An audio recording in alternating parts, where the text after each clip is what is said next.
Acá es que fueron presentadas las cifras que, si bien son alentadoras, no nos deben hacer perder de vista que seguimos en una epidemia de accidentes, de muertes en el tránsito, porque si no creo que nos vamos a desenfocar un poco del objetivo. Ahí tenemos las cifras del primer semestre. Del 1 de enero al 30 de junio hay 10.681 siniestros, 13.716 lesionados en esos 10.000 y pico de siniestros y 219 fallecidos. Y en esa última cifra es que se ve una mejora con respecto a lo que eran años anteriores. Igual, ¿qué es lo que quiere decir cuando es un siniestro, no? Porque es como muy abierto el concepto y capaz que uno dice, he chocar contra una piedra, ya es un siniestro. Siniestro es aquel accidente donde haya por lo menos involucrado un vehículo y donde haya por lo menos una persona que resulte lesionada.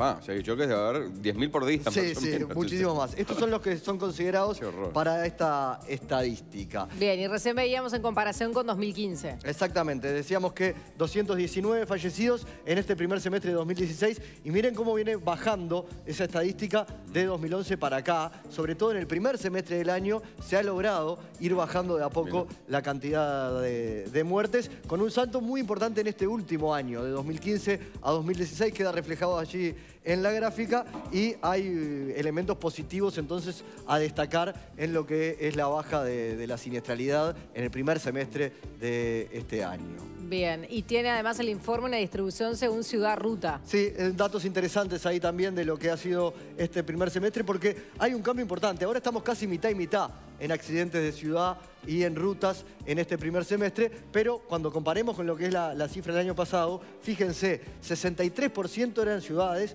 y 37% era en rutas, y hay un aumento, que es algo así como el 13% de los accidentes en rutas y una caída de los accidentes en ciudades. Es decir, ha mejorado en este primer semestre mucho la seguridad en el tránsito en las ciudades, pero ha empeorado un poco en lo que hace a las rutas. Y esto viene atado con el dato que vamos a ver a continuación, que tiene que ver con la distribución entre accidentes que ocurren en motocicletas y en el resto de los vehículos. Porque las motos son una proporción muy importante entre los fallecidos, un 46%, pero es casi un 62% cuando esto se da en ciudades. Como disminuyó la siniestralidad en ciudades, y ahora vamos a ver un poco los por qué, bueno, bajó también mucho la cantidad de fallecidos en motos, que a su vez ha aumentado muchísimo en los últimos años, y era una de las explicaciones del salto que había tenido la estadística de 400 y pico de muertes al año a más de 500, como venimos teniendo en los últimos años y como incluso tuvimos hasta el año pasado. Esta estadística cambiaría este año. Sí, hay un dato que es fuerte, ¿no? Que si sumás a los que andan caminando y en bicicleta, en ciudades es una cifra impresionante, ¿no? Sí.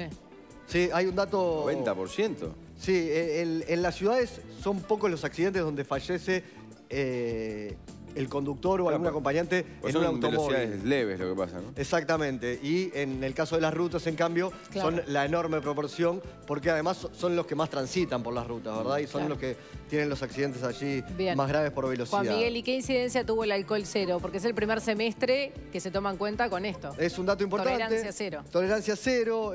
Además, estos datos se presentaron en el marco de lo que es la Noche de la Nostalgia, donde hace varios años que no hay accidentes mortales. Y vamos a ver que de 8.000 espirometrías que se realizaron, casi 94% dieron negativas. Solo 6 de cada 100 conductores se le encontró presencia del alcohol, y esto probablemente es uno de los elementos que ha tenido que ver en la caída de la mortalidad, porque la proporción, el porcentaje de accidentes con muertos con personas que habían consumido alcohol conduciendo vehículos también disminuyó. Sin embargo, hay un dato curioso, y es que si comparamos con el año pasado, cuando la tolerancia al alcohol era hasta 0,3, la cantidad de espirometrías positivas fue las mismas. Es decir, no hubo incidencia entre tomar o no tomar, según lo que muestra esta encuesta, ¿no? Respecto al año pasado, con el cambio del 0,3 al 0. Es decir, ¿se respeta o no se respeta el hecho de tomar o no tomar alcohol, independientemente de esa baja que se dio? Sin embargo, sí hay una caída importante en lo que es la participación en accidentes. Parece haber, con el correr de los años, bastante mayor conciencia de la importancia de no conducir bajo los efectos del alcohol, ¿no? En lo que se ha insistido mucho. Algunos discuten que el 0 es excesivo. En otros países con tasas de accidentes muy bajas, los mínimos son 0,2, 0,3, 0,5, hasta 0,8, pero en Uruguay parecía ser un factor importante, se ha atacado allí, claro que queda el otro 90% de accidentes en los que el alcohol no tiene nada que ver y en los que todavía queda mucho por trabajar, ¿no? Bien, Juan Miguel, las autoridades se mostraron positivas, conformes. Sí, y allí sí, hay una caída clara en el último tiempo que la vamos a ver reflejada en esta gráfica y que puede ser auspiciosa por lo que viene pasando del 2012 para acá. Claro, del techo histórico, ¿no?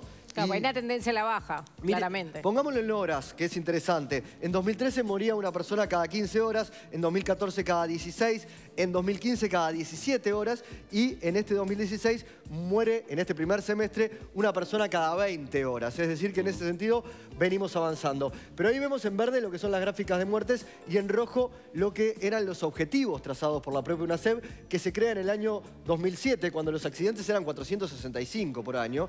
Y en los primeros años, claro, no se pudo lograr cambiar esa estadística, sino que siguió empeorando. Hasta el pico del 2012 hubo una caída pronunciada en el 2010, sube a 567, en el 2013, perdón, sube a 567 de vuelta, cae a 521, cae el año pasado a 505, igual sigue estando por encima del 450, que era el objetivo. Y este año, si se mantiene la proporción entre primer y segundo semestre habitual, donde no es exactamente el doble, hay que multiplicar por 1,95, andaríamos por los 427 accidentes, seguiríamos un poco por encima de lo que era el objetivo, que eran 405, pero con una tendencia a la baja que, repito, es alentadora por ese lado, aunque esta sigue siendo la peor causa de muerte en los jóvenes, la que causa mayor cantidad de años perdidos. Es decir, está claro que sigue siendo una terrible epidemia para la salud de la población. Hacer, pero las autoridades se muestran optimistas. Claro, el Ministerio de Salud Pública empezó a intervenir también porque lo considera un tema de salud pública que efectivamente lo es. Los costos que tiene para la salud atender todo lo que son la problemática en función de los accidentes de tránsito sigue siendo muy preocupante. Y si hace una década hablábamos de una epidemia, hay que seguir hablando de una epidemia, teniendo en cuenta que aumentó mucho el parque automotor, teniendo en cuenta que creció mucho el mercado de las motos, pero hay muchísimo trabajo para realizar todavía. Hemos avanzado en un aspecto fundamental como el del alcohol. Las cámaras parecen también generar un efecto en la velocidad y en las infracciones, pero habrá que seguir trabajando y mucho, sobre todo, me parece, en los conductores, ¿no? Perfecto. Muy bien. Momento de hacer una tanda en Desayunos Informales. Ya venimos.